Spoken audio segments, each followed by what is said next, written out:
Orang itu dari punya sepeda terus punya motor, dia mulai muncul kesombongan.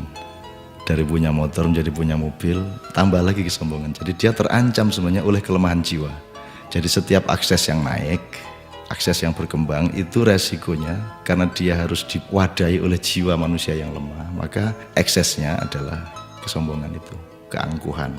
Jadi singkat kata, makin kita kaya, makin terancam untuk hancur oleh kesombongan. Dan ini bukan hanya soal kaya, makin pinter juga biasanya makin sombong, Mas. Jadi ada yang namanya kesombongan feodal, itu untuk orang-orang kaya. Ada kesombongan kuasa, itu orang tuh makin berkuasa, makin sombong, makin tidak tahu bagaimana berdiri sejajar dengan orang lain. Jadi kekuasaan menciptakan kesombongan, kekayaan menciptakan kesombongan. Dan saya ingin mengatakan poin yang sebenarnya bukan itu. Kepandaian juga sangat berbahaya untuk memunculkan kesombongan kita. Dalam bahasa populer kita sebut keangkuhan intelektual.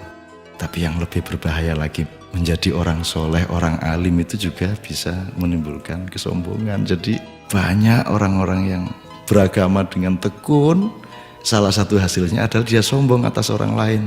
Diam-diam selalu merasa lebih hebat dari orang lain, lebih masuk surga daripada orang lain, lebih diterima Allah oleh orang lain.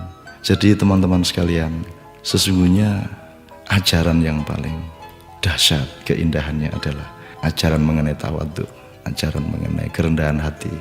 Jadi orang sholat, orang beribadah itu adalah latihan untuk mencampakkan diri, bukan untuk mengunggul dan menegakkan diri. Mencampakkan diri di hadapan Allah. Kita bersujud-sujud tersungkur-sungkur supaya kita siap untuk berlaku rendah hati kepada siapapun.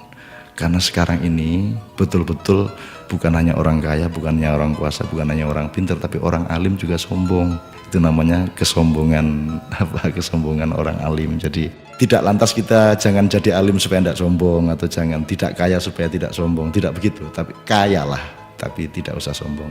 Kuasalah, tapi rendah hati. Pandailah, karena itu menjadi justru lebih arif dan menjadi alim serta solehlah, supaya engkau mampu merendahkan dirimu di bawah orang yang paling rendah pun di kampung-kampung yang kumuh tempat engkau lewat dengan kakimu. Terima kasih.